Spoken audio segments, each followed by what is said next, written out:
What is up you guys? We are back with another skincare related video. And for this video, pag-uusapan natin is a topic called exfoliation. It is a crucial part of skincare routine and every person should know how to exfoliate properly. So itong video na to is hinati ko into 5 parts. Number 1 is what is exfoliation. Number 2 is bakit mo kailangan mag-exfoliate. Number 3, paano siya ginagawa. Number 4, kailan ka dapat mag-exfoliate. And number 5 is product recommendations. So if you wanna know paano makakatulong yung exfoliation to make your skin a lot better, every part of this video is important. So make sure that you stay until the end of the video.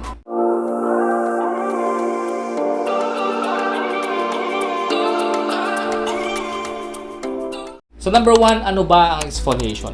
So while I was creating this video, iniisip ko kung ano yung pinakamadali, like in layman's term, paano mapapaliwanag sa mga tao yung exfoliation. Because especially majority of my audience are men. Not all men understand what exfoliation is. So naisip ko na ikumpara yung exfoliation sa isang bagay na madalas natin ginagawa. Lahat ng tao ginagawa to. And that is body scrubbing or paghihilod.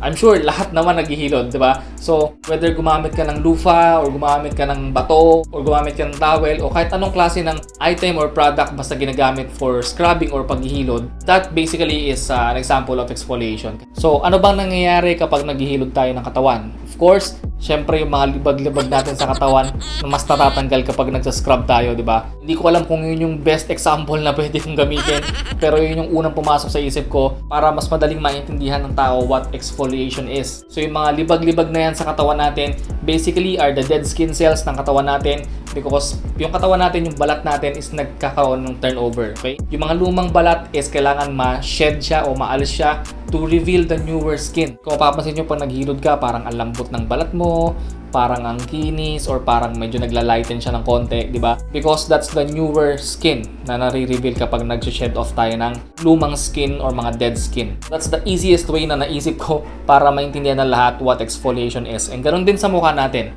Pero mas gentle yung approach natin syempre sa mukha dahil mas sensitive o mas manipis yung balat natin sa mukha kaysa sa katawan. We have 2 kinds of exfoliation. Number 1 is physical exfoliation.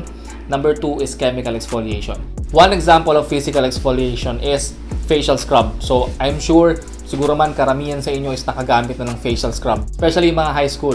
Nung high school ako, madalas yan. Sikat na sikat yan. Especially mga pants, face scrubs, mga ganyan, facial scrub. Ito yung parang cleanser pero meron siyang mga maliliit na beads na parang ma-feel mo na medyo rough sa skin. Kaya parang alam mo yung parang na-exfoliate, parang nasa scrub talaga yung mukha mo. So pagkatapos mong gamitin, magla-lighten up, alam mo yun, parang ang linis ng mukha mo, ganyan. That's facial scrub. Meron din namang mga sonic brush. Okay, meron akong ganun dati, yung binabaterya at umiikot yung brush ng mukha. So parang yun, parang ini-scrub niya in a gentler way. The other one is the chemical exfoliator. This one, from the word itself, we are using chemicals, mga liquids, ganyan. And meron tayong 3 common chemical exfoliators. We have AHA, we have BHA, and we have PHA. Kung matagal ka nang subscribe and nanonood ng mga skincare videos ko, may idea ka na what AHA and BHA means. AHA is an alpha hydroxy acid. Basically, ang ini-exfoliate nito is yung outer layer ng skin. Parang pag naggumamit ka ng scrub sa katawan mo, yung outer layer ng skin natin, yun yung aalis niya. Okay? Parang ganun yung AHA. But this time, hindi mo kailangang i-scrub yung mukha mo. It's just a liquid na i-apply mo sa mukha mo and then gagawin niya na yung trabaho niya to exfoliate the outer layer of the skin or yung dead skin cells. Next is yung BHA. This one naman is an oil soluble. So we all know na lahat tayong tao naglalabas tayo ng oil, diba? We have oil glands. So yung BHA is an oil soluble, so kaya niyang humalo sa loob ng pores kung nasaan yung mga oil. So that yung mga dirt, yung mga dumi sa loob, yung mga excess oils, tsaka yung mga dead skin cells na bumabara sa loob ng pores, kayang linisin ng BHA. And one example of BHA is salicylic acid. That's why if you have acne-prone skin or oily skin, napaka-importante na you have BHA on your skincare routine. And the last one is PHA. Ito is basically parang AHA din siya. Ito on a technical term, parang larger molecular structure siya. So parang mas gentle version siya ng AHA. Ang nagamit ko lang so far na product with PHA is yung Miracle Toner ng Some by Me. Yun lang, pero wala na ako ibang na-try. So most of the people, including ako and most of the dermatologists, prefers chemical exfoliation. Why? Dahil mas gentle siya on their skin. Kasi yung mga facial scrubs, sometimes nagkukos siya ng mga tinatawag na micro tears, okay? O kumbaga para on a microscopic level, parang nasusugat siya doon sa balat, sa loob. So that's why minsan nagkakaroon pa ng irritation. Ako personally naranasan ko yan, especially pag nag-over scrub tayo or madalas lagi kang gumagamit ng scrub, inaaraw-araw mo yung scrubbing. Yan, minsan nagkakaroon pa ng irritation, nagkaka-damage palalo yung skin natin. Kaya yung iba, instead na maging better yung skin, minsan lalong nagkaka-pimple kasi nag-i-irritate. So yung mga expert, yung mga dermatologists, mas ina-advise nila to use chemical exfoliator instead of physical exfoliator. Next question is, bakit natin kailangan mag-exfoliate? Madaming actually benefits yung pag-exfoliate. One reason is makatulong yan to prevent skincare-related concerns. For example, acne. If we exfoliate regularly, mape-prevent natin yung pagka-clog o yung pagbabara ng mga dead skin cells sa loob ng pores. Kasi pag yung dead skin cells nagbara sa loob ng pores, hindi makakalabas yung mga oil. That's why nagkakaroon ng mga pimple tsaka acne. Thus, preventing future breakouts. Number 2, it can also address yung existing na mga acne. And yung chemical na kayang gumawa niyan is the BHA or salicylic acid kasi nga kaya niya mag-penetrate sa loob ng pores.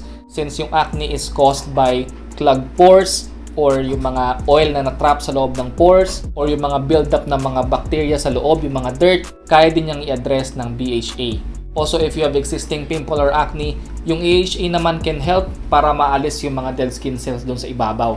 So, mas makakalabas yung mga natrap na oil, kaya minsan pag gumamit ka ng AHA, yung mga naiwang mga pus o yung mga puti-puti, okay, yung mga gusto nyong pinipisil, kaya nyong biglang palabasin yon using an AHA. Ilan sa mga kilalang AHA are glycolic acid, lactic acid, mandelic acid. Yan, so yan yung mga well-known examples of AHA. So kung nagamit kayo ng mga exfoliating products, kahit at least isa meron doon sa product na yon.